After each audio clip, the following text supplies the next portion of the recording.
What's going on, everybody? Welcome back to the channel.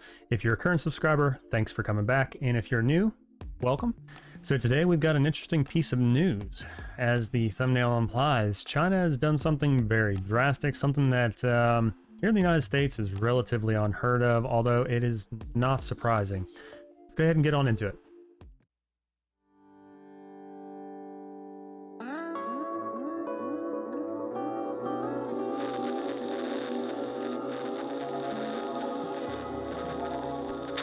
So we're going to get ahead into the meat and potatoes of this, and we're going to do this good old vlog style, raw, if you will. Video game stocks slide as Beijing imposes 3 hours per week playtime quota. That's right, folks. So Beijing is stepping in government-wise, and they are stipulating that you can only play a certain amount of time. That's right. So let's go ahead and dig on into this article. 4 weeks after Chinese regulators first denounced video games as spiritual opium and identified video game addiction as a widespread phenomenon, distracting young people from their responsibilities, authorities on Monday announced they would restrict the hours which Chinese minors are allowed to play. From here on out, gaming during the week will be banned. On Friday evenings, as well as during holidays and Saturdays and Sundays, gamers will only be allowed to play during a single hour between the hours of 8 and 9 p.m. local time. So that's pretty interesting. You know, that's something that is not heard of here in the United States.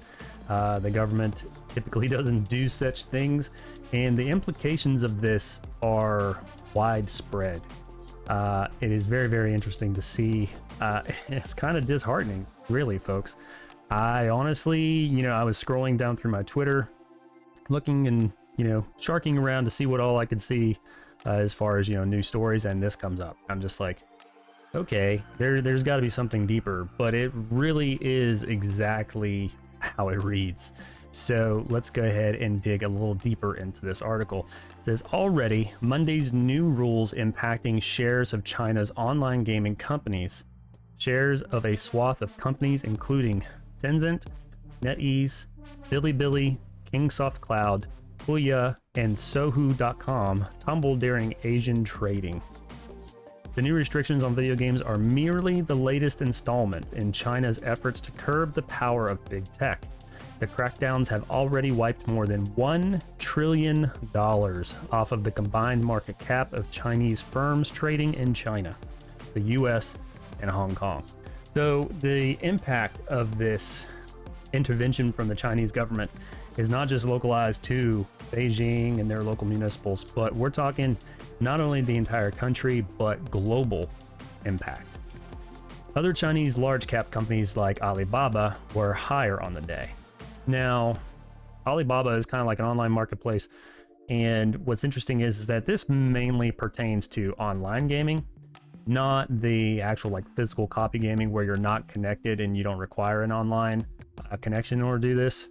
So it's very, very interesting. We'll get back into that here in a little bit, but it says other Chinese large cap companies like Alibaba were higher on the day. Now, Tencent, NetEase, and other online game companies in China may experience merely a modest hit to the financial performance from the tightening of time restrictions on minors' time spent playing games 3 hours per week, said Bloomberg intelligence analyst Matthew Caterman and Tiffany Tam in a note to clients. Education stocks are also climbing Monday after Morgan Stanley said it sees opportunities in the sector with new Oriental education up 10%, Tall Education up 8.5%, and Gaotu Techedu up more than 4%. What's more alarming than the restrictions themselves is how Beijing intends to enforce them, with facial recognition technology and requirements for gamers to use verified accounts. So what this means is they're already doing it in Korea. So you have to actually use your social security number, and you create an account that is attached to your social security number. And all that, it gets verified. And what's interesting is that, the government tracks how much time you're spending doing things associated with that account. They don't do that here in the United States, and I mean, they do it to a certain degree, but not the same way that they do it. It's very intrusive, and you know, it lends itself to believe that they do a lot more with the data collected than what the United States does, which is kind of scary because, like I said, normally I don't delve into the politics of all this stuff, but I found it to be rather noteworthy and disturbing, to say the least. What's interesting is that, you know, like this Twitter user here, Stephen McDonald, the authorities in China have today announced that for anyone under 18 years old, they're to be limited to playing only games to only 3 hours a week, plus only these 3 hours, 8 to 9, on Friday, Saturday, and Sunday. There will be Chinese teenagers flipping out right now. I guarantee it. Totally guarantee that there are going to be a lot of very, very mad teens, and rightfully so to a certain degree, you know, but at the same time, it's like, at what point in time do adults actually do what they're supposed to do and guide their children to better choices? Granted, you know, video game addiction is something that's been around for a long time. It affects more people than what most people know. I myself, years and years ago, dealt with a little bout of video game addiction. Was very, very addicted to Final Fantasy XI Online, and it took years for me to crack that addiction and actually step away.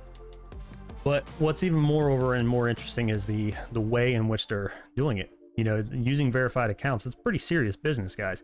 You know, that's something that we're not used to here in the United States. We're not used to not having the freedom to just go and do what we want. So anyway, I found this very interesting and very noteworthy, and I figured I would cover it here on the channel because I haven't seen it anywhere else. I would really like to have a discussion about this. What do you guys think about this news announcement? You know, what do you guys think it's going to do to the domestic market here in the United States? I think it's going to actually drive disc sales, like physical copy sales or digital copy sales of games that are not requiring an online connection. I think we're going to see a surge of that. And with that being said, do you guys think, like I do you think it's actually going to drive companies to produce more offline content games? So I have another video that's coming up that's along the same lines as this, probably this week, maybe the beginning of next. So be sure to hit that like and subscribe button, and don't forget to hit the notification bell so that way you can catch that video whenever it goes live. Until next time, guys, thanks for watching.